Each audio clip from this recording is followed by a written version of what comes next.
हामिद साहब, बहुत बहुत शुक्रिया, आपने हमें ज्वाइन किया। आज गिलानी साहब ने जब प्रेस कॉन्फ्रेंस की लीडर ऑफ द ऑपोजिशन बनने के बाद, तो उन्होंने कहा कि बाप पार्टी के लोगों को हमने शामिल नहीं किया है। एहसन इकबाल साहब का ये इल्ज़ाम दुरुस्त नहीं है।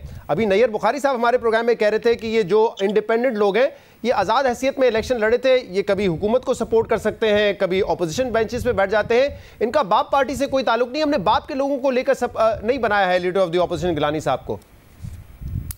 देखें, मैंने तो जो डॉक्यूमेंट्स देखे हैं, सेनेटर समीना मुमताज साहिबा जो हैं, जो बलूचिस्तान से सेनेटर बनी हैं, वो बीएपी के वोटों से जीती हैं। इसके अलावा सेनेटर नसीबुल्लाह बाज़ई साहब जो हैं, ठीक है इंडिपेंडेंट थे, लेकिन वो बीएपी के वोटों से जीते हैं। ये बिल्कुल उसी तरह है शहजाद इकबाल साहब, जिस तरह के अब्दुल कादिर साहब इंडिपेंडेंट इलेक्शन लड़े लेकिन बीएपी ने उनको सपोर्ट किया। तो ये सेनेटर समीना मुमताज साहिबा और जो बाज़ई साहब हैं, ये दोनों जो है ये बीएपी के वोटों से जीते हैं और ये एक ओपन सीक्रेट है। और जब नोटिफिकेशन हो गया आज सेनेट में ऑपोजिशन लीडर का, तो मुझे फोन आया चेयरमैन सेनेट सादिक संजरानी साहब का।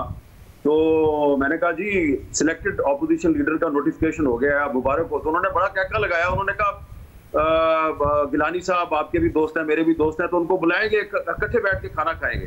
तो मैंने कहा ठीक है, आपके साथ मैं खाना खा लूंगा, लेकिन सिलेक्टेड ऑपोजिशन लीडर के साथ तो एक अलग खाना बनता है। तो ये जो भी कहें, आप पीपल्स पार्टी के पास अपने दफा में कहने के लिए कुछ भी नहीं है। और अब वो यही कह सकते हैं कि मीडिया झूठ बोल रहा है, लेकिन शहजाद इकबाल साहब सच तो यही है कि ये जो पीपल्स पार्टी और मुस्लिम लीग नून के इख्तिलाफात हैं, ये काफी अर्सा पहले शुरू हो चुके थे। ये ऑपोजिशन लीडर के इशू पे अब आके लड़ना शुरू किया इन्होंने आपस में, लेकिन इनके इख्तिलाफात की कहानी काफी पुरानी है। लेकिन मैं चैलेंज करता हूँ, पीपल्स पार्टी का जो भी लीडर जो है वो ये कहता है कि समीना मुमताज साहबा या नसीबुल्लाह बाज़ई साहब का बाप से कोई ताल्लुक नहीं है, तो उनको कहो कि आप मेरे साथ 1 to 1 कर लें, मैं भी डॉक्यूमेंट्स के साथ आया तो वो भी आ जाए। और आपने अपने ट्वीट में भी ये कहा है कि गिलानी साहब सरकारी ऑपोजिशन लीडर बन गए हैं। तो अब ये बताइएगा हामिद मीर साहब कि ये मामला सिर्फ एक ऑपोजिशन की सीट का है, जो पीपल्स पार्टी ने इतना बड़ा कदम लिया कि ना जो पहले कमिटमेंट की थी पीडीएम से उस पर वो पूरा उतरे, ना उन्होंने ऑपोजिशन को एतमाद में लिया और उन्होंने लीडर ऑफ द ऑपोजिशन के लिए गिलानी साहब का नाम दे दिया, वो आज मुकर्रर भी हो गए हैं, या पसे मंजर में कुछ और भी है, सिर्फ एक सीट का मामला नहीं है, बात इससे बढ़कर है? देखिए, पहली बात तो ये है कि यूसुफ रजा गिलानी साहब न सिर्फ ये कि सरकारी ऑपोजिशन लीडर हैं, बल्कि वो सिलेक्टेड ऑपोजिशन लीडर हैं। और सिलेक्टेड का लफ्ज जो है वो अब पीपल्स पार्टी पे भी बड़ा फिट बैठता है। उसकी वजह ये है कि ये तमाम पीटीएम की जमातें और खुद पीपल्स पार्टी के अंदर एक से ज्यादा लोग, वो लोग जिन्होंने मुस्लिम लीग नून के साथ मुज़ाकरात किए थे कि अगर आप गिलानी साहब वोट करते हैं सेनेट के इलेक्शन में, तो फिर सेनेट में अपोजिशन लीडर आपका होगा, उन लीगों ने उन सब लोगों ने जुबान दी, एक से ज्यादा लोग जिन्होंने जुबान दी थी। मेरी उनसे खुद बात हुई है, उन्होंने कहा कि हमने पीपल्स पार्टी के बिहाफ पे कमिटमेंट दी थी नून लीग को, लेकिन अब गिलानी साहब जो है वो खुद अपोजिशन लीडर बनना चाहते हैं और हमारी जो है उन्होंने बड़ी बेइज्जती करवा दी है। तो अब ओपनली तो वो ये बात नहीं कर सकते, लेकिन प्राइवेटली कर रहे हैं। लेकिन असल बात ये है कि ये जब 3 मार्च को गिलानी साहब सेनेटर बन गए थे, तो उसके बाद पीपल्स पार्टी ने प्रेशर बढ़ाया मुस्लिम लीग नून पर कि अब हमने पंजाब में एक तरीके में एतमाद लेके आनी है और उसके बाद एक मरकज में लेके आनी है। और उसके लिए जरदारी साहब ने और उनके कुछ जो बाकी साथी हैं उन्होंने गेम सेट की हुई थी।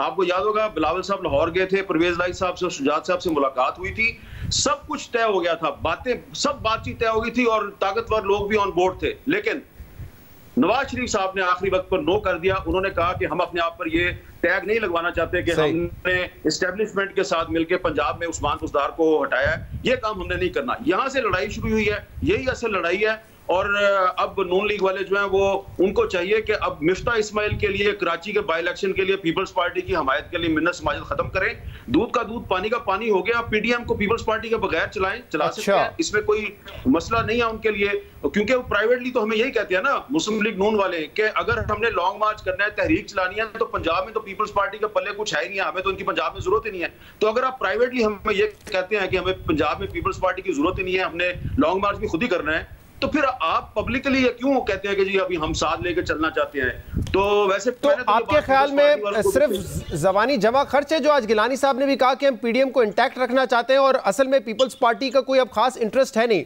और अगर पीपल्स पार्टी निकल जाती है मीर साहब तो फिर क्या ऑपोजिशन इस्तीफे दे पाएगी? शायद एहतजाज तो कर ले, लेकिन अगर इस्तीफे दे दिए तो फिर पीपल्स पार्टी अगर पीडीएम का हिस्सा नहीं हुई तो बाय इलेक्शन में वो भी आएंगे और मुकाबला करेंगे और फिर पीटीआई वर्सेस पीपल्स पार्टी होगा पंजाब में। देखिए, मैं अब आपको एक और भी बात बता देता हूं।